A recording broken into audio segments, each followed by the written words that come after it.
La parole de l'Éternel me fut adressée en ces mots. Fils de l'homme, le bois de la vigne, qu'a-t-il de plus que tout autre bois, le sarment qui est parmi les arbres de la forêt? Si mon texte donne aux fidèles en particulier une leçon d'humilité, il donne aussi à tous ceux qui se réclament du nom de Christ un bien sérieux avertissement. Examinez-vous vous-même, semble-t-il nous dire. Car ainsi qu'une vigne stérile est dénuée de toute valeur, ainsi l'homme qui fait profession de piété sans porter les fruits convenables à la piété est l'être le plus inutile et le plus méprisable qui soit au monde. Étudions ce grave sujet, mes chers amis. Et tandis que je parlerai, puissent mes paroles pénétrer en chacune des âmes ici présentes, en sorte que tous ensemble, ministres et laïcs, anciens de l'Église et simples auditeurs, nous soyons portés à sonder nos cœurs et nos reins, afin de reconnaître si réellement nous sommes dans la foi ou bien si notre prétendue piété ne serait pas un vain et stérile formalisme. En abordant notre sujet, 4 questions se présentent naturellement à l'esprit. En premier lieu, où trouve-t-on la vigne stérile, c'est-à-dire le chrétien formaliste? Ou, ce qui revient à peu près au même, comment peut-on le reconnaître? En second lieu, d'où vient qu'il soit stérile? En troisième lieu, quel est le cas que Dieu fait de lui? En quatrième lieu, quelle sera sa fin? Reprenons successivement chacune de ces questions. Et d'abord, où trouve-t-on le chrétien formaliste? Je réponds partout. Oui, mes chers amis, partout. En bas et en haut, dans les chaires et sur les bancs, dans l'Église et dans le monde. Il n'est pas d'assemblée de croyants où ne se glissent quelques faux frères. Ne nous préoccupons donc pas des autres communions religieuses, mais disons-nous qu'il y a des formalistes dans notre Église, qu'il y en a dans cette assemblée. À quelque portion de la vigne du Seigneur que vous apparteniez, soyez sûrs qu'elle renferme dans son sein plus d'un sarment stérile, et qui vous dit que vous n'en êtes pas un vous-même. Le formaliste se rencontre dans toutes les positions, dans tous les rangs de la société. Tantôt il est riche, il nage dans l'opulence, Dieu lui a donné une grande part des biens de la terre. Et peut-être que l'Église à laquelle il se rattache, oubliant que Dieu a choisi les pauvres de ce monde, est fière de le compter parmi ses membres. Elle l'honore d'une façon particulière, et pourtant, que reçoit-elle de lui en retour des hommages qu'elle lui prodigue? Rien, ou presque rien. Ces pauvres sont encore dans le dénuement. Ses ressources ne sont pas augmentées par les trésors de l'homme riche. Ou si elle reçoit un peu de son or, du moins n'est-elle ni soutenue par ses prières, ni honorée par la sainteté de sa vie. Car il marche dans la voie des pécheurs et se plonge dans les voluptés, ne se servant de la religion que comme d'une sorte d'uniforme sous lequel il espère cacher sa conduite indigne.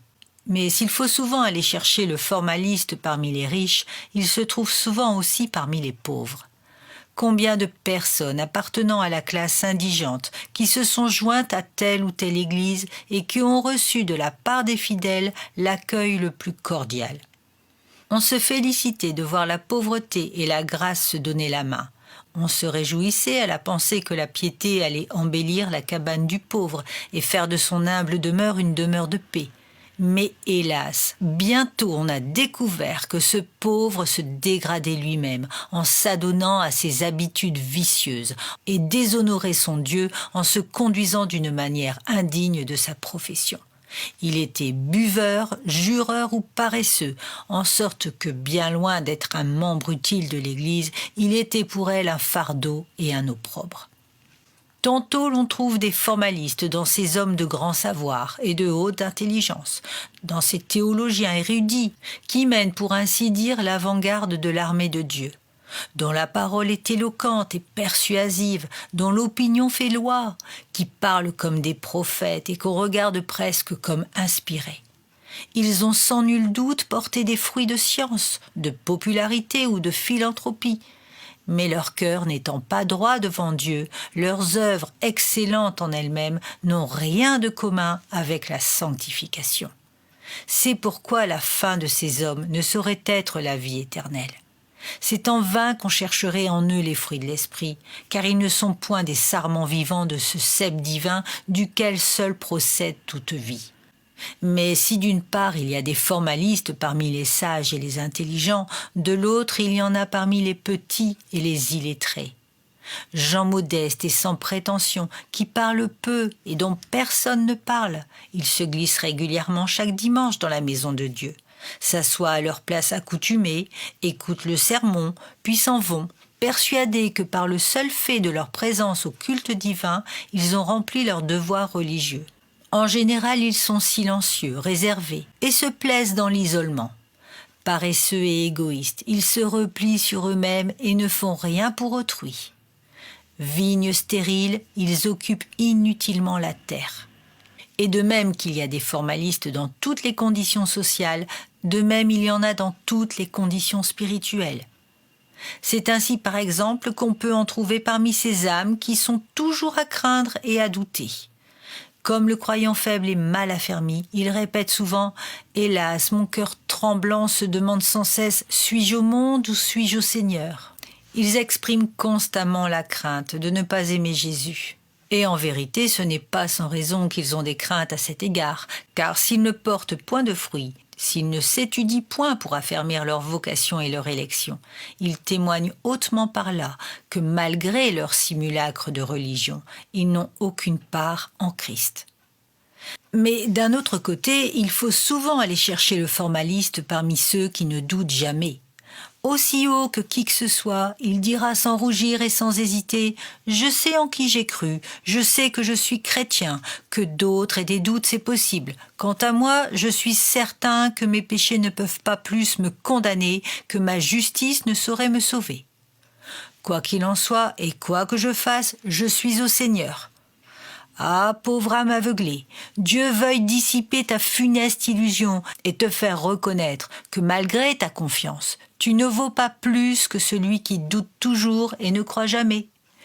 Il y a tel formaliste qui invite à prier dans une réunion fraternelle, s'excuse toujours sous un prétexte ou sous un autre, qui néglige le culte de famille et probablement aussi ses dévotions particulières. Mais par contre, il y a tel autre formaliste qui se lève avec empressement et qui prie pendant un quart d'heure avec une abondance remarquable. Il a beaucoup de paroles, mais point de fond. Beaucoup de feuilles, mais point de fruits. Il possède le don de bien parler, mais non celui de bien vivre.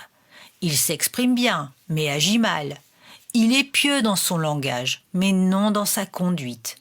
Il sait discourir des choses saintes, mais il ne sait pas marcher saintement avec son Dieu et le servir avec joie. Mes chers auditeurs, je ne connais pas chacun de vous individuellement. J'ignore quels sont votre caractère, votre réputation, vos habitudes, votre moralité. Mais je sais une chose, c'est que quelque considéré que vous soyez dans le monde, quelque confiance que vous inspiriez à l'Église elle-même, vous n'êtes nullement en droit de conclure, sans vous être préalablement examiné avec soin, que votre piété est autre chose qu'un froid et vain formalisme. Sachez-le bien, il est très facile de se séduire soi-même. Tous les arbres stériles ne croissent pas dans le désert du monde. Mais il en est, hélas, un très grand nombre qui étendent leurs rameaux sans sève et sans vie au centre même du jardin de Dieu. Je le répète, les formalistes se trouvent partout. Il y en a de tout genre et de tout caractère. Il y en a de tout rang et de toutes conditions. Il y en a parmi les grands comme parmi les petits, parmi les savants comme parmi les ignorants, parmi les riches comme parmi les pauvres, parmi les membres les plus timides, les moins connus d'un troupeau, comme parmi ceux qui se mettent le plus en évidence. À chacun donc de s'examiner soi-même.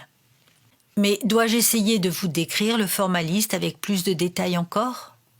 Voyez cet homme qui néglige la prière dans son lieu secret et qui ne marche pas devant Dieu en public. Cet homme qui rend à son Créateur un culte hypocrite et qui, tout en affectant le plus grand respect pour ses devoirs religieux, use de déloyauté dans les affaires et de fraude dans son commerce. Cet homme, enfin, qui, semblable aux pharisiens orgueilleux dont le Seigneur disait qu'il dévorait les maisons des veuves, cache habilement ses iniquités, puis va, le front haut, se présenter devant Dieu en s'écriant « Ô Dieu, je te rends grâce de ce que je ne suis pas comme le reste des hommes. » Voilà un formaliste, mes frères. Voilà un sarment stérile.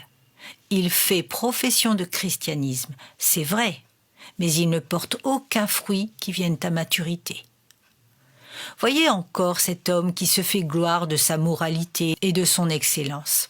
Il se confie dans ses œuvres et se flatte d'être sauvé par ses mérites. Il s'approche de Dieu et lui demande son pardon. Mais un mensonge est dans sa main droite, et ses lèvres sont des lèvres trompeuses, car il apporte avec lui sa propre justice et il ne croit point avoir besoin de la grâce qu'il sollicite. Lui aussi est un formaliste, lui aussi est un sarment stérile, car il n'a de la religion que les dehors et l'apparence. Et qu'est-il de plus qu'un formaliste, cet homme si rigide, si inflexible sous le rapport de la doctrine, mais si relâché, si accommodant sous le rapport de la vie? Il est très orthodoxe en théorie, mais il l'est fort peu en pratique. Il fait grand bruit de ses croyances, mais il les désavoue par sa conduite. Il est le premier à chanter « C'est pour l'éternité que le Seigneur nous aime ».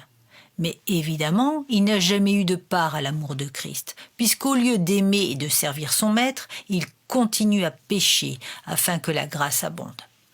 Mais que fais-je ici en m'efforçant de vous démasquer, ô hypocrite? Puisse le Seigneur lui-même vous démasquer en cet instant devant vos propres consciences. Ah, que d'arbres stériles, que de chrétiens purement extérieurs, que de membres indignes de l'Église n'y a-t-il pas dans cet auditoire? Oh, quelles sont nombreuses les âmes auxquelles pourrait justement s'adresser la malédiction prononcée contre Mérose. « Maudissez Mérose, a dit l'ange de l'Éternel. Maudissez, maudissez ses habitants, car ils ne sont point venus au secours de l'Éternel avec les hommes puissants. » Juge chapitre 5, verset 23. Combien parmi vous, en effet, qui se contentent de manger le plus gras du pays et de boire le vin doux sans porter aucun fruit à la gloire du Seigneur? Paresseux Issachar, vous vous tenez couché comme un âne gros et fort entre deux jougs sans rien faire pour votre maître. Vous traversez la vie sans parler de Christ, sans prier pour Christ, sans donner à Christ, sans vivre pour Christ. Vous avez la réputation d'être vivant, mais vous êtes mort. Vous vous drapez dans une profession extérieure de piété, mais vous ignorez absolument ce que c'est que d'être consacré à Dieu et de s'offrir tout entier à lui en sacrifice vivant et saint. Jugez vous-même, mes frères, de ce que je dis. Si en cet instant vous étiez passés au crible, combien d'entre vous sortiraient purs de cette épreuve ? N'est-il pas vrai qu'il y a dans nos églises un grand nombre de soi-disant chrétiens aux prétentions élevées qui volent haut mais ne font rien, qui sont empressés à parler de l'Évangile mais lents à vivre selon l'Évangile, qui se plaisent peut-être à entendre annoncer la vérité mais qui ne pratiquent pas cette vérité en servant leur Dieu et en honorant sa sainte cause? À de tels chrétiens, je dis hautement: vous êtes les êtres les plus inutiles, les plus destitués de valeur qui existent dans le monde. Comme la vigne, vous seriez honorable si vous portiez du fruit, mais de même qu'un cep improductif est méprisable, de même vous n'êtes bon à rien qu'à être jeté dehors et brûlé au feu. Et maintenant, je passe à la seconde question. D'où vient que les âmes dont nous parlons soient stériles ?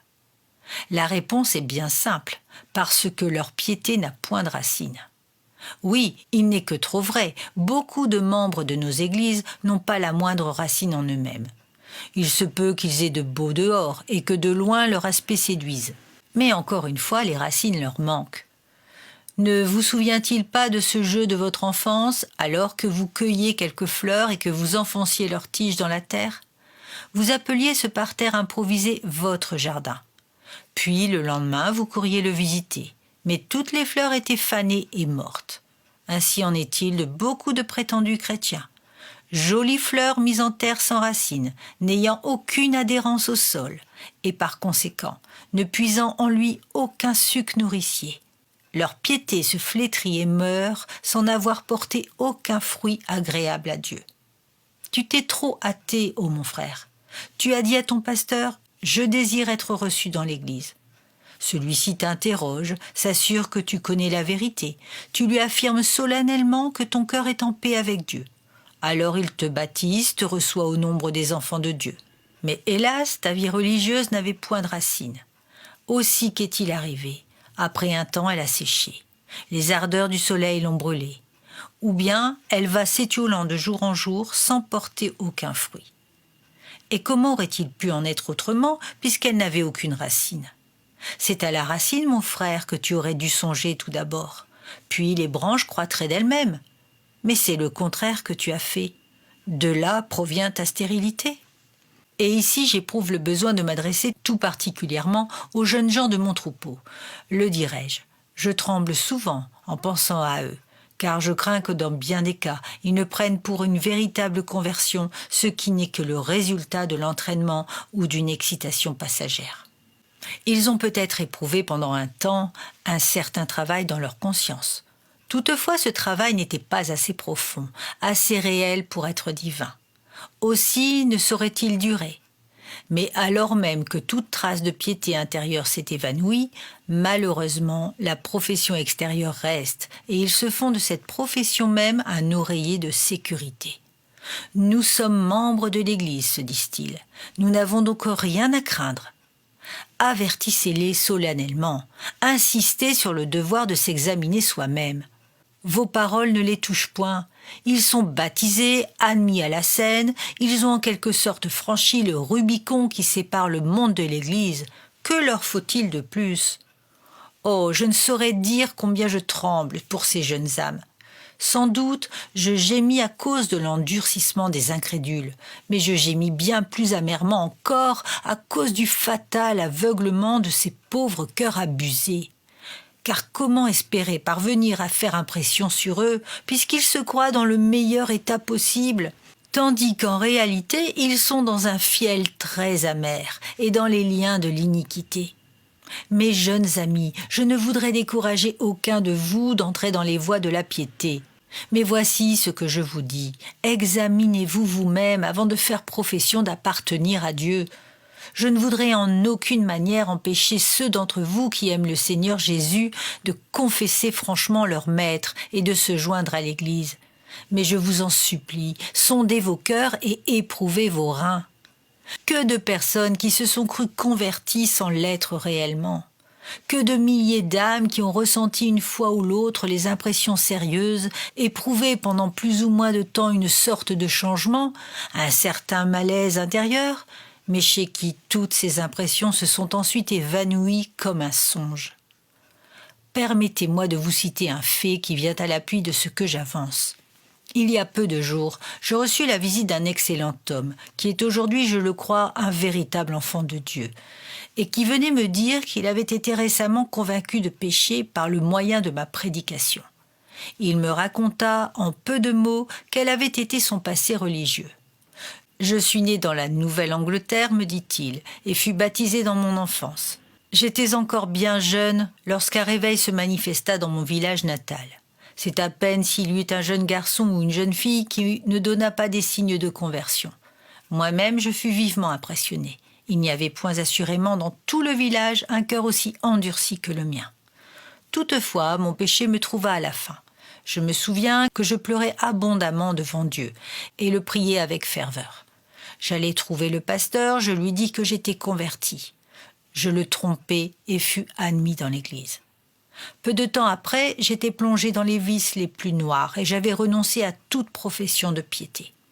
Après avoir fini mes études, mon inconduite devint si criante que je fus excommunié.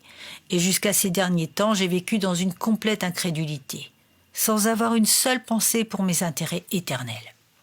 Vous le voyez, mes chers amis, il est facile de se faire illusion. Prenez donc garde, je vous en conjure. Bien des personnes s'élancent dans la piété sans plus de réflexion que si elles s'élançaient dans un bain. Mais le plus souvent, elles en ressortent aussi vite qu'elles y sont entrées, car leur cœur appartient encore au monde. Peut-être ces personnes croyaient-elles sincèrement s'être données au Seigneur, mais l'édifice de leur foi péchait par sa base. Aussi, tôt ou tard, il s'écroule. Ce qui fait que nos églises comptent tant de membres stériles et morts, c'est parce qu'on ne se préoccupe pas assez des premiers commencements. On ne prend pas assez garde au point de départ. On ne tient pas assez compte des premières lueurs de l'aube du jour. On confond trop aisément le pâle et vacillant lumignon de ses propres espérances avec les premières clartés du soleil de justice.